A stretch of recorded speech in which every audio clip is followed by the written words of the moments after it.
help desk software, payment software, email marketing tools, CMS and blogging tools, SEO tools, deal management tracking, pipeline tracking. You don't need more tools to get more out of your business. You just need HubSpot. Their all-on-one customer platform is a dream come true for every member of your team, with best-in-class campaigns and workflows to generate more leads for marketing, category-leading pipeline management to help sales close more deals, powerful AI chatbots, and a knowledge base to help service teams scale, and it's built to deliver results and revenue faster to help your business grow. So dump the disconnected tools and the chaos that comes with them. Discover what HubSpot's all-on-one platform can do to streamline your business.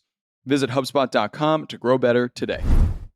Good morning, everyone. It's Sunday, June 9th. I'm Katherine Laidlaw, here with Jennifer Romolini, and this is the Hustle Daily Show, the weekend version.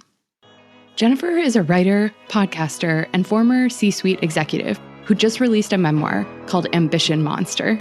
She's here to talk to us today about the end of girl boss culture, workaholism, and an entirely different kind of American dream.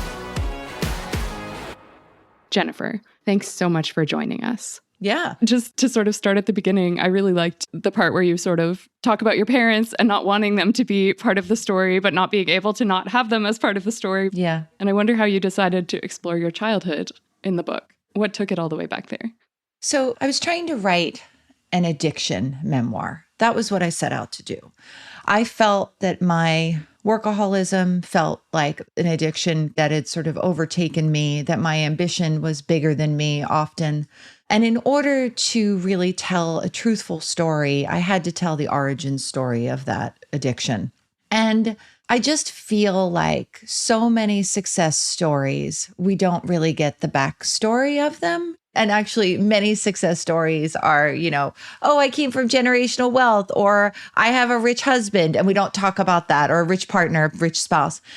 But I felt like, and more research, bears this out, I wanted to make a connection between, a chaotic and turbulent and unsafe, often feeling childhood and what drove me to strive for success. So there was just no way to do it. If I could have told the story without my parents, I would have, but it just would have been missing this context that was vital to explaining the whole thing.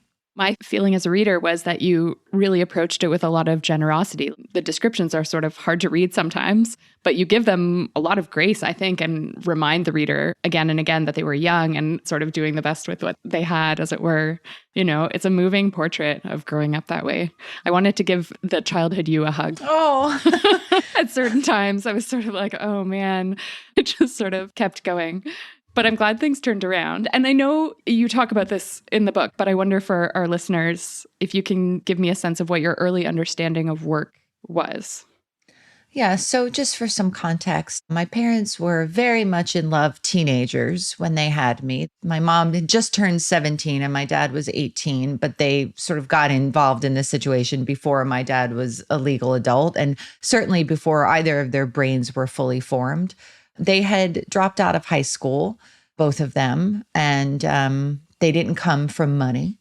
So the first couple of years of my life were in a bit of financial precarity. We lived in a bad part of Philadelphia.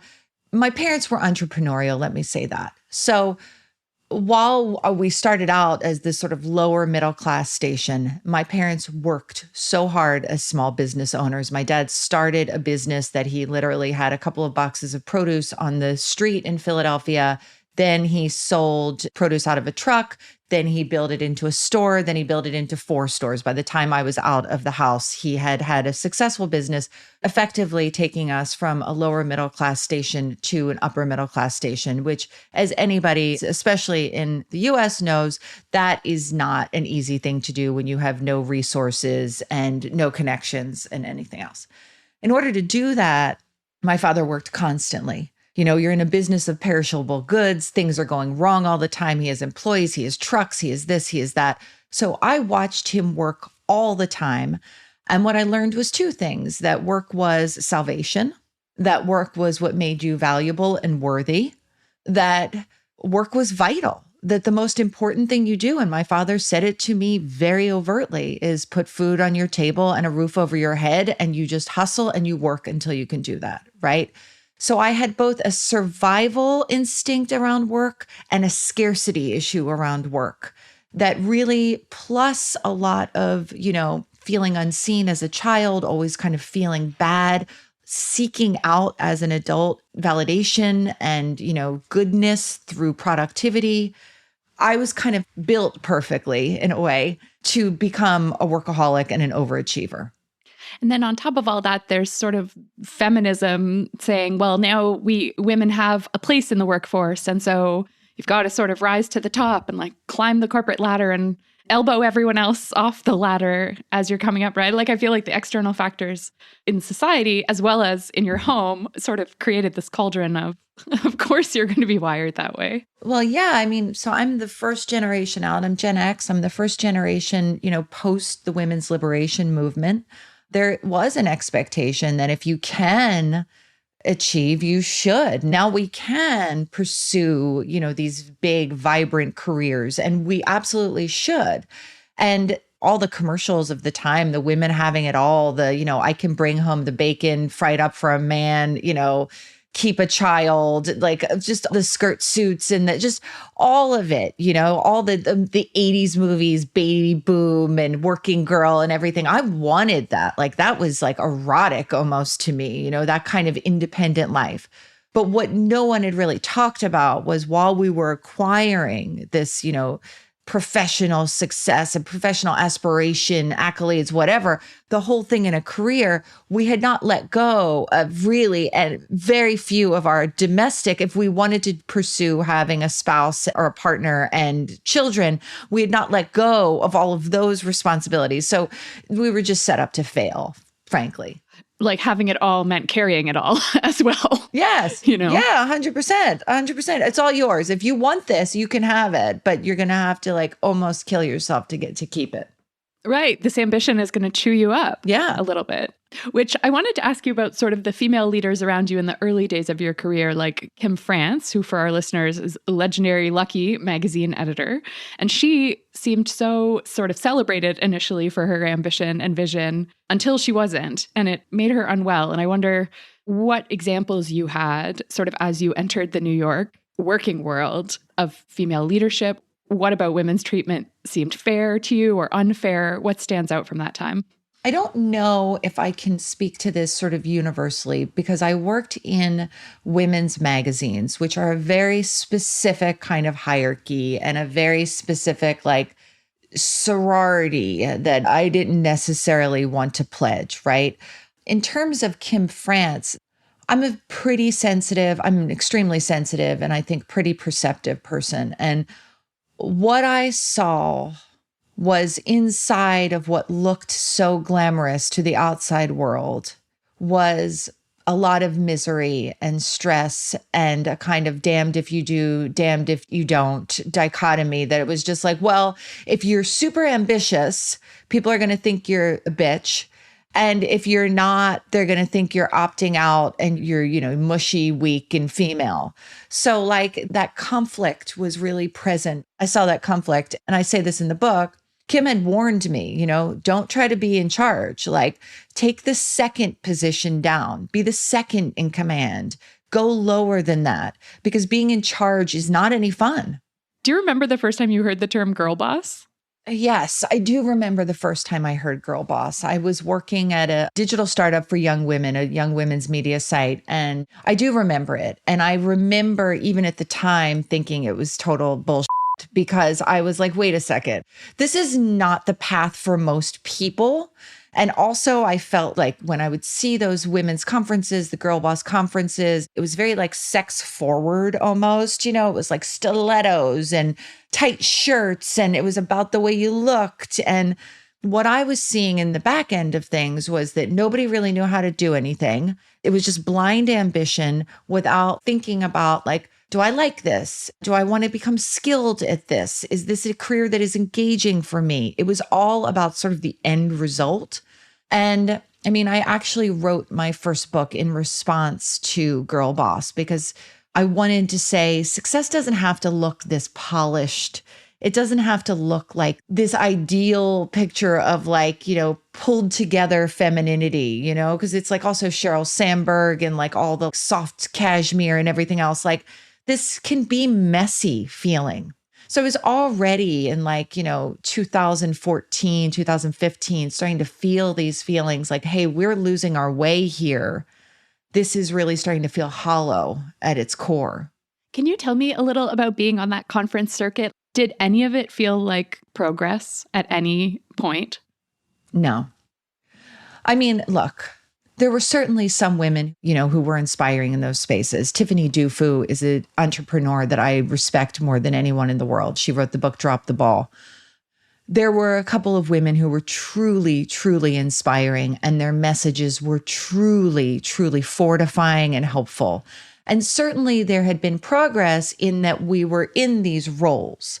But the fact that I feel success in those moments was about sort of replicating what men in leadership had done for decades and centuries, which was, winner takes all, not thinking about employees, top up management style.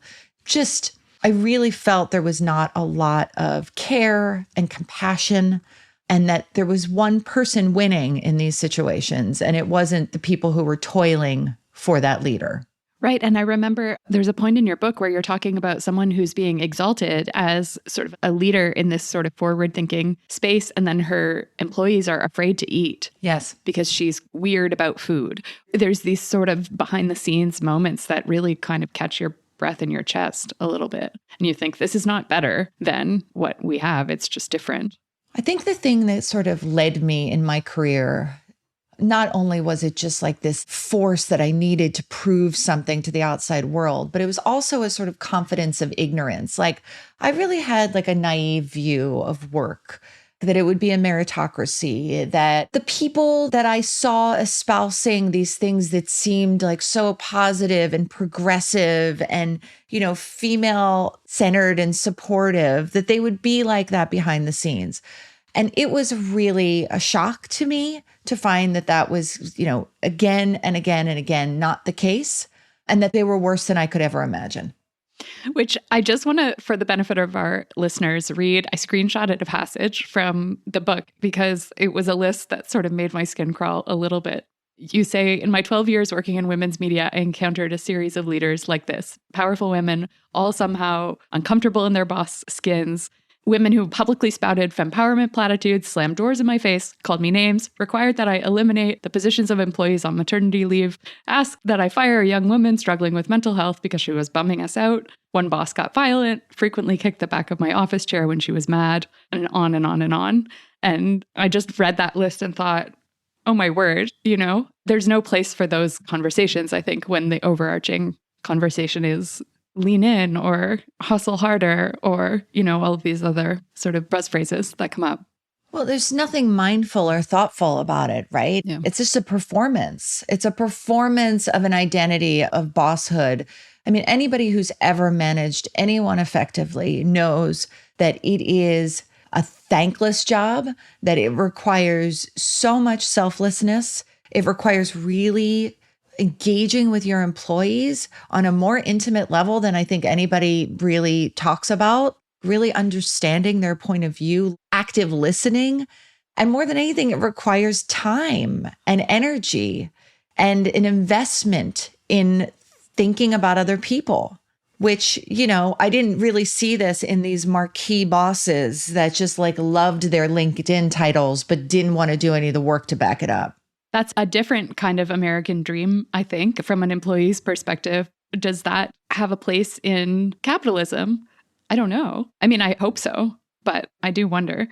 I mean, America's built on winner take all scammers, and like that's just what it is. I mean, everybody and most people are never found out, for every like Elizabeth Holmes, there's, hundreds of women who are never found out, who are just, look, think about it. Think about the adage, fake it till you make it. Like everybody's just failing up. And I love working and I actually love competence. That's what actually lights me up. So I just was on a totally different track. Like I wanted to be good. I didn't care about the rest of it. I wanted my work to feel good. I had like a perfectionist streak, and it was shocking to me that other people did not.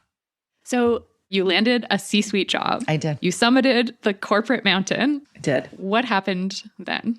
So at this point, I'd been working at a very, very, very fast pace and very, very long hours for about at least a decade, right? And the last 5 years had been totally ramped up with no significant break.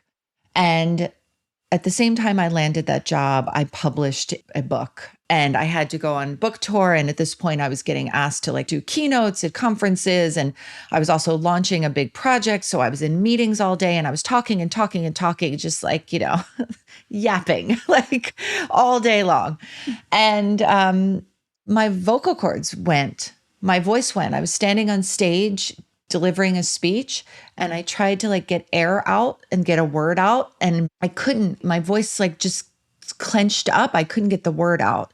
And it only happened for a second, but I knew something was wrong. I started having chronic laryngitis, and then I had to have vocal cord surgery. And the vocal cord surgery, leading up to it, I was supposed to be silent for 6 weeks, which I couldn't do. So I actually made the whole situation worse. My vocal cord started bleeding. There was like a threat that I could lose my voice forever, et cetera, et cetera. But I still couldn't stop. I could not slow down.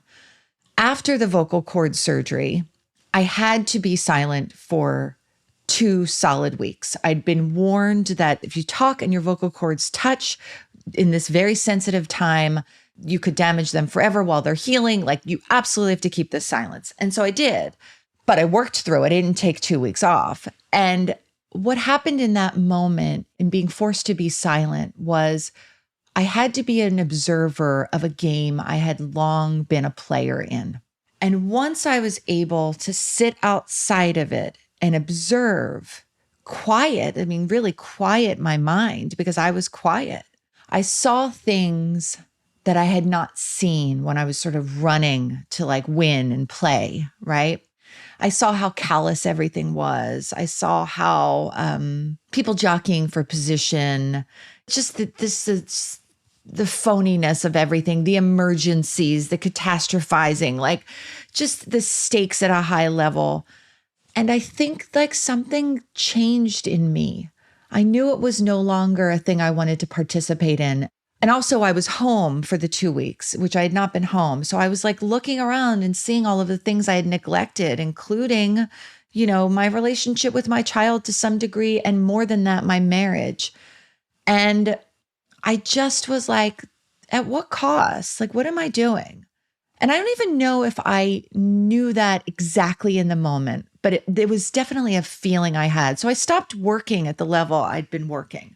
I still was doing a completely competent job, but I was fired within 6 months. I'm so sorry. I know how destabilizing that can be. Yeah, thank you. I mean, it was awful at the time. It turned out to be like one of the best things that's ever happened to me. So, hooray. I like how in the book, I think your friend says it's the best decision that's ever been made for you. Yes, she did. She did. She was like, this is the best decision that's ever been made for you. Because obviously, when you're in a stressful job, all you talk about is your stressful job. All your friends know, your partner, like everybody knows about your stressful job. It's like, it is omnipresent. You cannot escape it. And I don't know that I would have had the courage to voluntarily jump off the ladder, because I was the family breadwinner. I was carrying the health insurance. I didn't see another way to make that kind of money and, benefits and everything else. And it felt so irresponsible, as miserable as I was, to leave. And I'd been in enough jobs to know that like I didn't want to take another C-suite position. So I just felt very trapped. And I'm so grateful for the liberation, honestly. How long did it take to sort of recalibrate, or I guess reorient after that? At least a year. I had a lot of healing to do. I was really, I had buried so much about the traumas of my past, so many things, the violence of my past, bad, abusive relationships. I'd buried everything in work. I really had my identity entirely tied up in my professional success. And disentangling from that was much harder than I thought, and much harder than any movie has ever shown me it would be. I really thought that like, whew, I'd get to it, like, what are we going to do next? Here we go, dust yourself off. And I wasn't able to. And I really had to do a lot. I had to go into therapy. I had to really reorient and figure out what I wanted, really, genuinely what I wanted to do next in my life. That wasn't about anyone else. That was about me and, my priorities and goals. And it was a really slow process, and it was a terrifying process. I was thinking when I finished the book, like, what an excavation. Yeah. Like, we're sort of swimming around in some of these details for all of this time. Like, I don't know. I appreciated it as a reader because it didn't look easy to relive, No, it wasn't. And that's why we don't change, right? Because it's terrifying and it's hard. And there's no reason, besides I got fired, I could have jumped into another job. Like, I could have easily done that. But I'm so, so glad that I didn't. I'm so glad that I took the harder and more terrifying path, because the reward now, 6 years later, is contentment in a way I've never felt content, and personal peace, which we don't give a lot of value to be honest. It's funny. I was going to ask what professional success looks like to you now, but maybe that's the wrong question. I mean, success overall looks like presence, because when you're working so hard, or when you're in a thing that you hate, but you're good at, I mean, whatever it is, if it's a relationship, it's a job, whatever, you're not really present because you're running from reality, right? So, I mean, the things that I chase now are balance, peace, time, free time. I chase that, and I guard my free time. I mean, not in this book promotion process, which has really made me regress quite a bit and is really bringing up all kinds of bull for me. But mostly in my life now, I make choices. I don't ever say yes when I mean no. And I don't make knee-jerk decisions because I think that I should. A new kind of American dream. That's it, man. If you can win, like, look, the system is really unwinnable in terms of the way it's been set out. You get to the top of that ladder and you're just like, wait, is this it? Wasn't this supposed to feel better? And it doesn't, because the real success is inside. It's like so Buddhist, and it's so easy, and it's so woo, and it's just all of it. But it's the truth. I love that. It's so woo, but that doesn't make it wrong. No. I want to go back to what you mentioned about work addiction. Mm-hmm. And I wonder if you could expand a little on what the research in that realm talks about, or if you learned anything surprising. I guess I didn't entirely know before reading the book that work addiction was as well-founded in research as it is. Yeah, I mean, so it's hard to, especially in the US, it's hard to research workaholism because we live in a rise and grind culture. We have this Protestant work ethic that's been fed to us for centuries and centuries. And I think that it's underexplored and under-researched, but the research that has come out is that there is a connection between workaholism and trauma of all kinds. And the reasons for that are myriad, but some of them are workaholics are looking for a sense of control in their lives. They become almost addicted to the positive feelings that come from a pat on the back from a boss, from, external validation. And it becomes something like that's called a process addiction. So you get addicted to the process of working all the time and getting the reward. It's as Pavlovian as anything else, right? But the trauma aspect was something I didn't know. And once I really started looking at it, I was like, oh, this tracks. Like, this makes a lot of sense. Yeah. And it's specifically some research, Brian E. Robinson did research on what specifically it is. And it's something called parentification.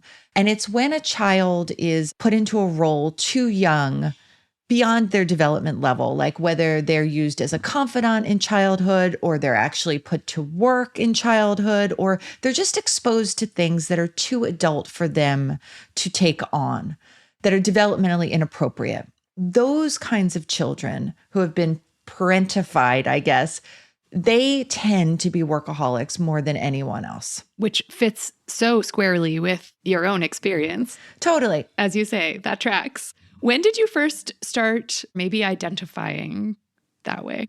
Well, around the time of my vocal cord surgery, there's a test called the work addiction risk test, which is also known as WART, which I just think is so funny. But anyway, And it goes through a series of 25 statements and you answer, 1, never, or 5, always, basically, between 1 and 5. And I scored a 96 out of 100 on this test. And it was like things like, I feel uncomfortable if I'm not productive. I put work before relationships.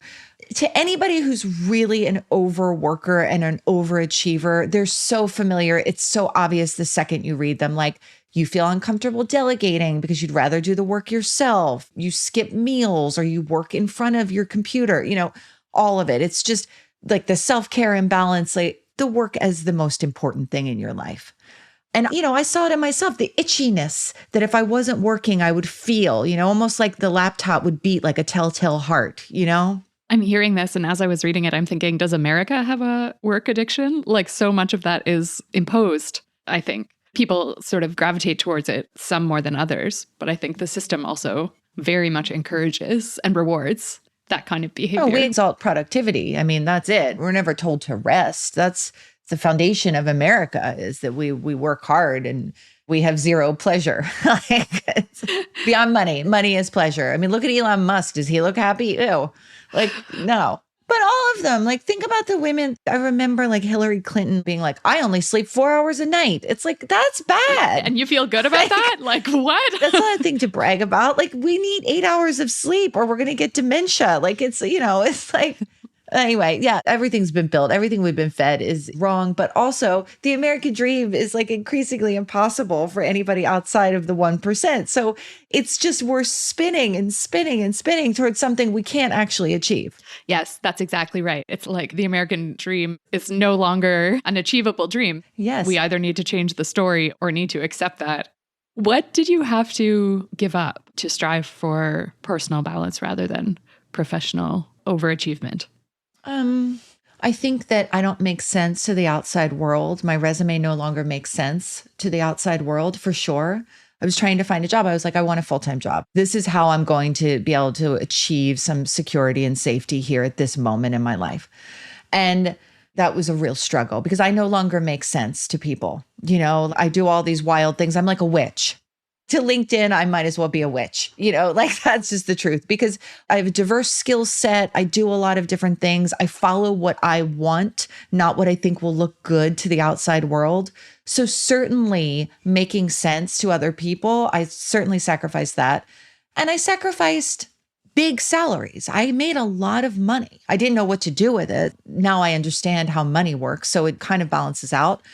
But I just stopped outsourcing everything in my life. The excess. I stopped striving for excess. I don't need it and I don't want it. I want these other things that are so much more important and valuable.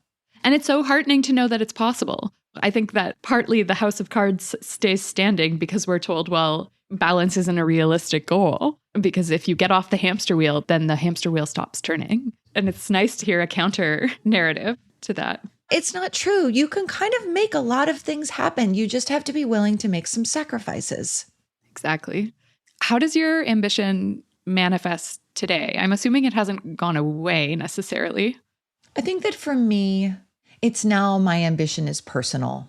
It's much more about a more balanced pie chart, maybe. And like also dealing with the realities. Like I'm not wealthy. If I need to survive, so I have to make money. But how can I make money while also pursuing the work that actually lights me up, that actually feels so satisfying to me?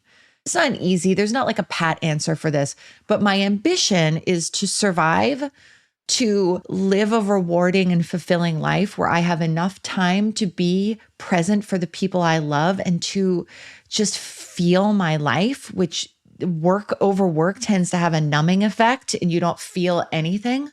And then also over time, realistically, how can I map out and create a life and design a life where I can find time to pursue the projects I really want, like this book, like the documentary podcast I did last year, Stiffed, like a novel that I'm working on now. How do I balance all of that? That's what my ambition is for, the balance. I love that answer. And I want all of us to have the gift of more time. Yeah. A final question for you is sort of just hearkening back to like the girl boss culture. Like, is there a way for women to get it right? We talked about sort of the tension between if you're sort of too firm, you're a bitch. And if you're not, then you're weak and a woman. And I'm sort of thinking like, is there a middle ground yet? I kind of just want to take us out of that whole binary. And I want to say this. I think there is no right except being right with yourself.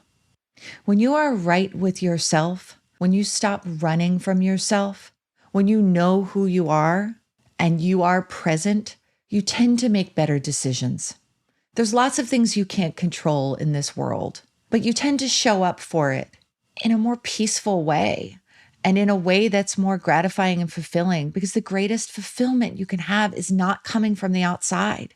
It's totally coming from within. And like I said before, that is corny, but it is true. Yeah. Oh, thank you so much. Yes. This has been great.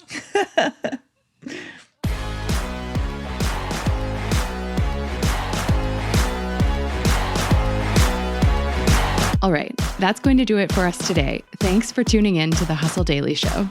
We're a proud part of the HubSpot podcast network. Our editor today is Robert Hartwig, and our executive producer is Darren Clark. We've got a lot more tech and business coverage in our newsletter. If you're not subscribed, go get yourself signed up at thehustle.co/email.